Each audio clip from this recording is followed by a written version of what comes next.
Hello everyone, this is ANURADHA Sharma and you are watching my channel IELTS with ANURADHA. Section 1. You will hear a conversation about travel. First, you have some time to look at questions 1 to 4.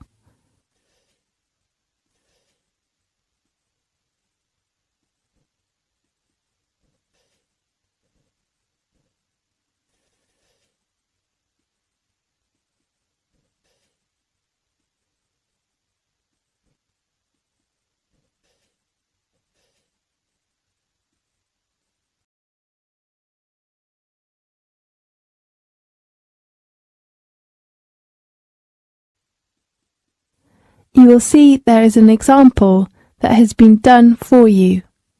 On this occasion only, the conversation relating to this will be played first.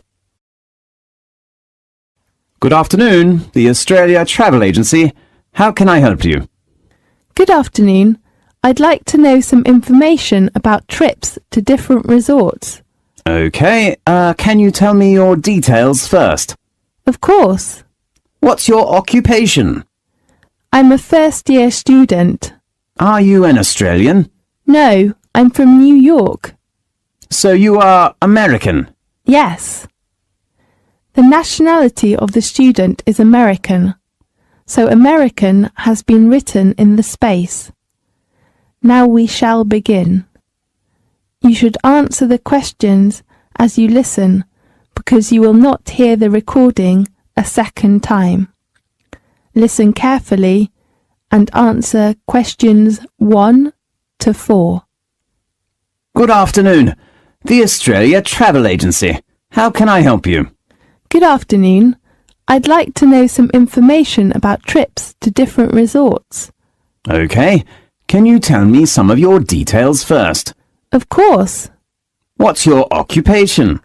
I'm a first-year student. Are you an Australian? No, I'm from New York. So you are American? Yes. What's your full name?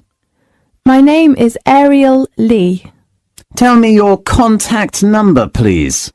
It is 462-83095. And my address? No, we just need your contact number. Okay. Can you introduce me some attractions? Obviously it varies, but always places of famous main resorts, such as Sydney, Melbourne, or some places like that. Just tour resorts? I mean, does that include other activities? Yes. Besides main resorts, we will arrange for you to enjoy some local refreshments and some special activities. So, how much does it cost? Usually it varies between $20 and $35 per head, depending on the place. And what is the departure date and time? It depends on various tours, but try to keep the departure time fixed. When? 7 o'clock in the morning. And how about the transport? We have a minibus or coach, depending on the number of tourists. May I need a reservation? Yes, you know summer holidays are coming, so I suggest that tourists reserve a seat in advance. Is there a discount for that? I'm sorry, we do not have any discounts during peak season. Now look at questions 5 to 10.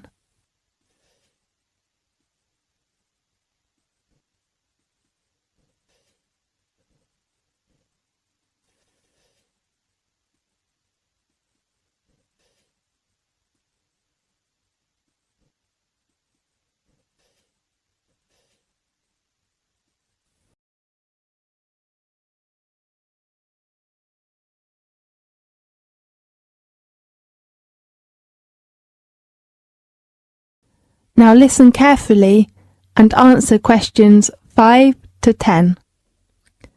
Could you tell me some details of the trips? Yes, the first place is Sydney. That's on the 12th of January. We'll have 25 people in a minibus. Fine. Going to which attraction? We will visit one of the most famous theatres in the world. The Sydney Opera House. Right. You can appreciate and watch an opera there. Really? What's the name of the opera? I'm not sure. Let me check the house's arrangements. And then you can visit the National Museum to know about the history and customs of Australia. Great. In the evening, you can enjoy some local snacks if you like. Fine. We're going to the Blue Mountains on the 25th of January. Blue Mountains? Is it a blue mountain?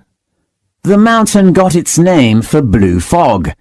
It is usually covered by a blue fog. That's so interesting.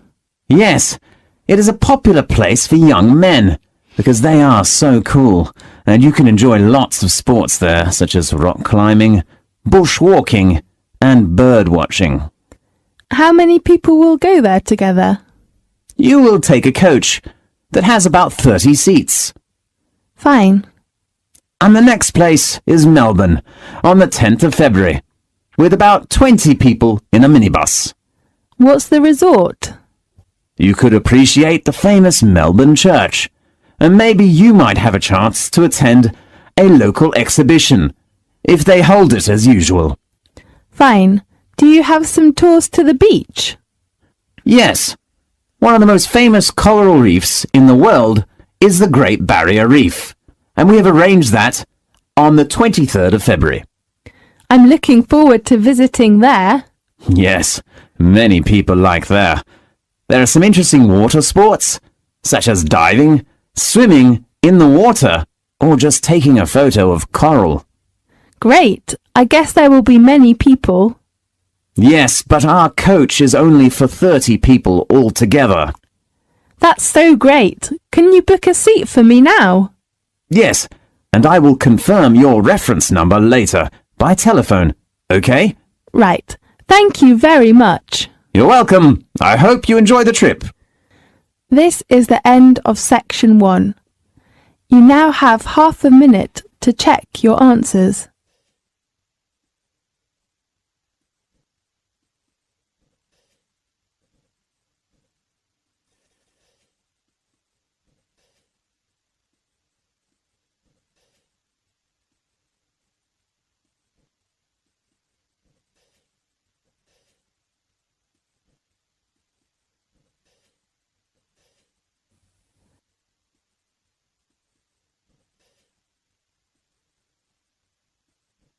Now turn to section 2. Section 2. You will hear a conversation in a bank. First, you have some time to look at questions 11 to 15.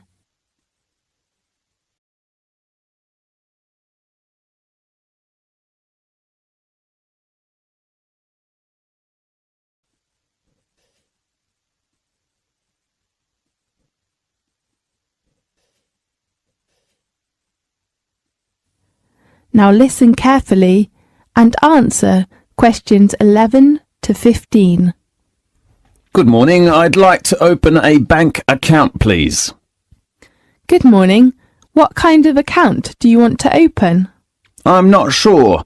Perhaps you can give me some suggestions. I only want to deposit money in the bank and pay all kinds of bills easily. Fine. I've got the application form here. First of all, can I have your full name, please? Richard Lee. Fine, Richard. What's your occupation? I'm studying a doctor's degree now, although I was a dentist before coming here. Well, so you are a student. What kind of account can you suggest for me? How about a deposit account? What's the difference between that and a current account? There are many differences, such as the interest rate, overdraft and service, and so on. Fine, I will take your recommendation. OK, let's talk about the main two account cards of the deposit account. Fine. One card is called the Solo card, and the other one is named MasterCard. Which one is better for me? Let me introduce you to some differences of the two cards. Okay. The first one is annual interest rate. Which one is higher? Of course, it is the MasterCard. At present, its rate is 5.5%, but the Solo card is only 2.5%. Now look at questions 16 to 20.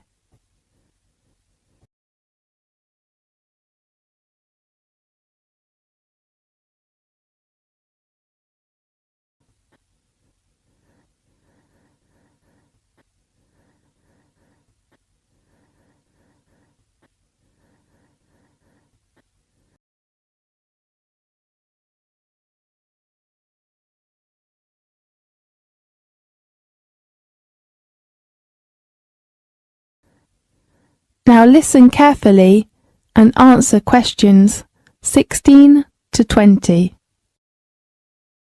How about the other differences? The service supplied with the two cards. Could you speak specifically? We usually supply internet service and mobile service with all of the cards, of course including the Solo card. Yes, I'd like to ask for the service of mobile and... does Solo card have an overdraft? I'm sorry, but MasterCard has such a service. Fine. If you want to take more money out of the bank than you have in it, be very careful. You should not do this without the bank's permission, and you will have to pay some charge. Do you mean interest? No, I mean the overdraft charge. How much is that charge? According to the bank's rules, the minimum fee is about 2%. Fine. The last item of the two cards is the requirement. There is no limitation of the Solo card, but if you want to get MasterCard, you should deposit a minimum sum of £1,500 in the first time. Oh, what's the requirement of money? What do you mean? I mean I cannot deposit cash when I open a bank account. Don't worry, we accept cash and cheque or even money order. Great. So which card did you decide to open? I'd like to open the MasterCard. A good choice. How often would you like to receive your statement? Monthly, please. OK, the last one you should know is the opening time. Banks usually open from 9 a.m. until 4:30 p.m. from Monday to Friday, but most branches open until 3:30 p.m. on Saturdays. OK, I see. Thank you very much. You're welcome. This is the end of section 2. You now have half a minute to check your answers.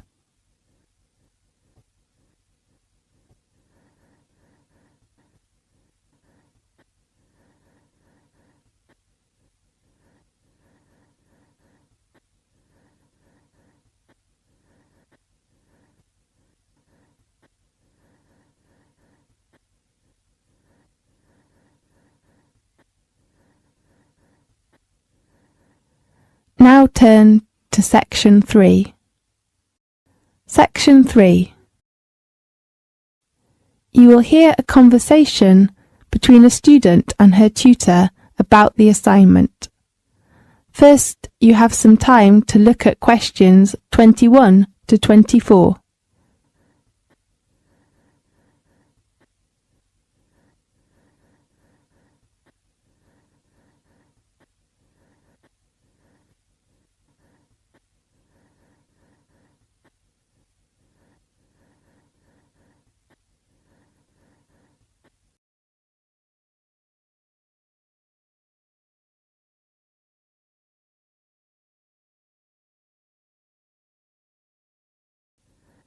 Now listen carefully and answer questions 21 to 24.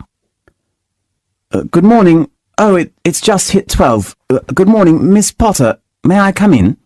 Oh, Jerry, of course. Come in and take a seat, please. Thank you. Well, how about your assignment? Do you mean my paper? Yes. I still think about the draft, but I hope you can give me some help and suggestions. Of course. How long will it take you to finish your draft? I'm not sure. Maybe 3 days? My advice is that you should spend a lot of time on your draft.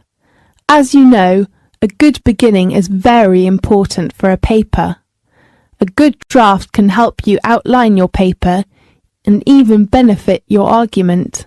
Okay, I will try my best to write up my work. Miss Potter, how many parts are in the paper? Generally speaking, there are 4 parts and references.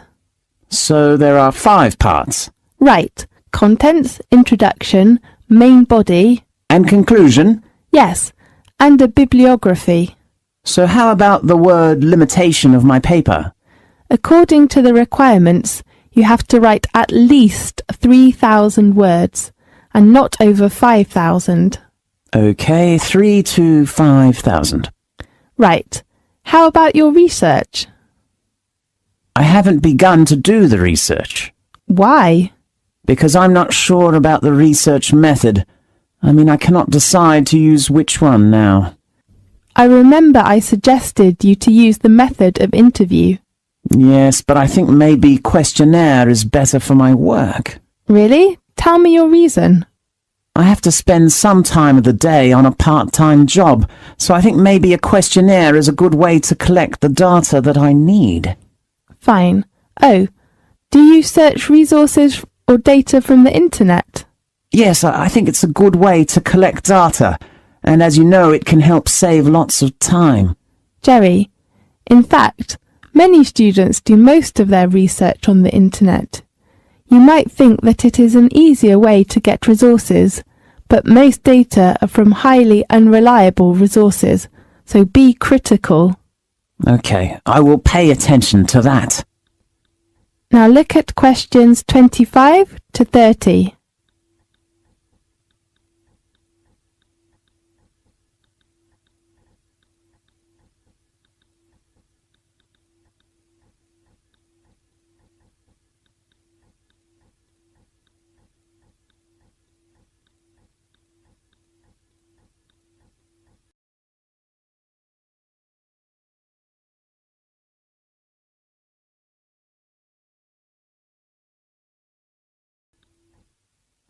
Now listen carefully and answer questions 25 to 30.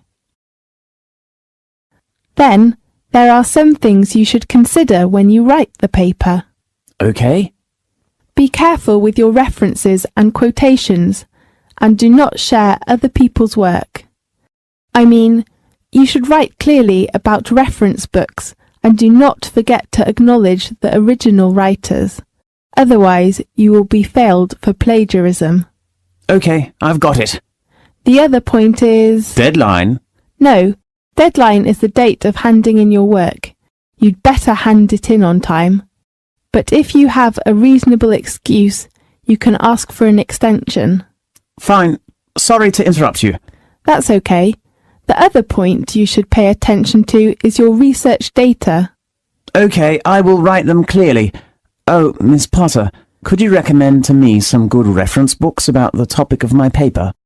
Fine. Let's check the reference book list. The first one is Drake Wister's book. Right, what's the title? Global Economy. Is it the one published by the Cambridge University Press? Right. And I think Victoria Smith's book is a good choice. What's that title? The Strategy of Marketing. And which publisher? London Press. Fine, and how about others? The book called The Economics Tendency is a good one for your paper. Really? And the writer and the publisher? The writer is Hilary Justice, and the publisher is Oxford University Press. Can I borrow it from the library? Of course. Great. And the last one that is helpful to your work is the book of William Hanna. How do you spell the surname?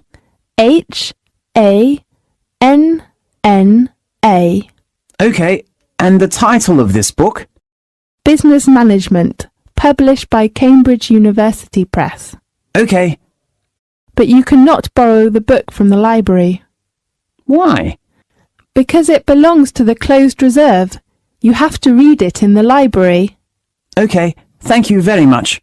You're welcome. This is the end of section 3. You now have half a minute to check your answers.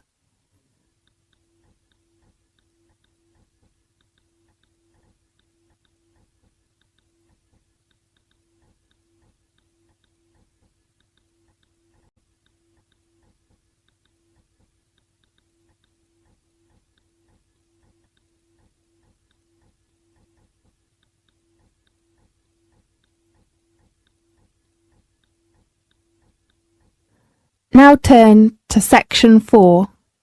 Section 4. You will hear a conversation about a credit card fraud. First, you have some time to look at the questions 31 to 40.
Now listen carefully and answer questions 31 to 40.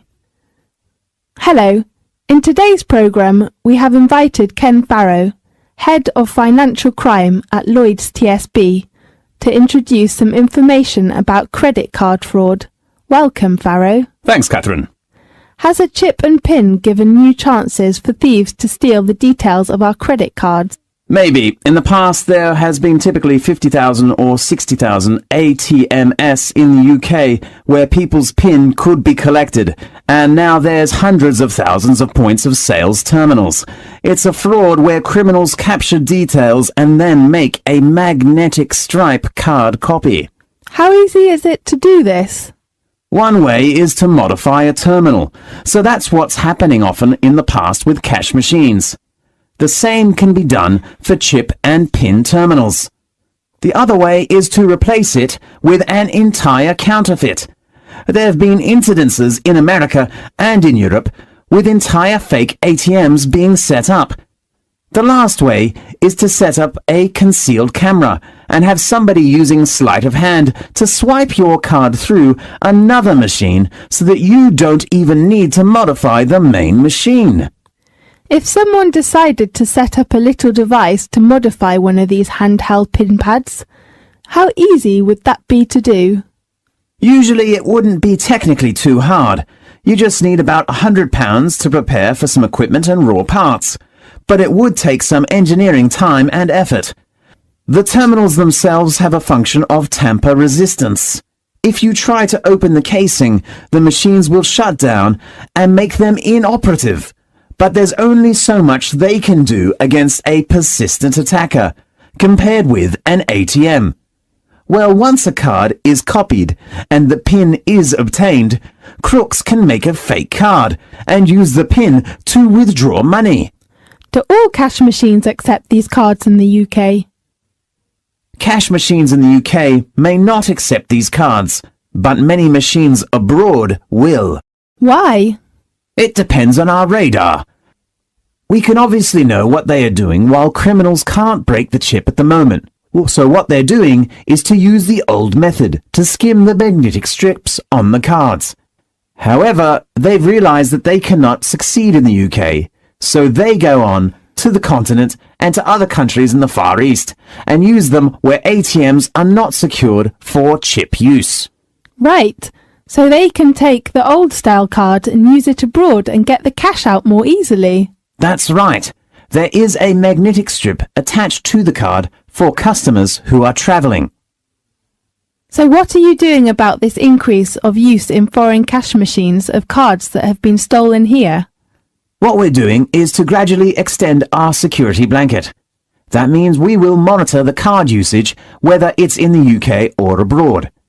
If we feel there's something wrong, we will contact and confirm with the customer. We're up against organised crime, and organised crime is trying to get one step ahead of us, and we're trying to keep one step ahead of them. Yes. How does security work in UK machines? Because sometimes fake cards will work there as well, won't they? When a bank is looking at its arrangements, it has to balance up convenience to customers with security. Yes. So what are you doing to make things more secure? I think the chip and the pin situation has really improved. And if you look at the figures, in fact, hard fraud has dropped by 24% over the last period. I think you can say this program has done well. Yes, I can see the figures, but there has been a huge amount of coverage in the press this week. Some banks have stopped using pins. Doesn't that decrease the public's trust in this new system? And some people even think the new system is designed for new fraud. I don't think so. I'm not going to comment on particular cases. What I would say is that usually the evidence of crime has always been with the old technology, not with the new. So new technology seems to be working well. That's right. Okay, thanks for your professional introduction. See you next time. See you. This is the end of section 4. You now have half a minute to check your answers.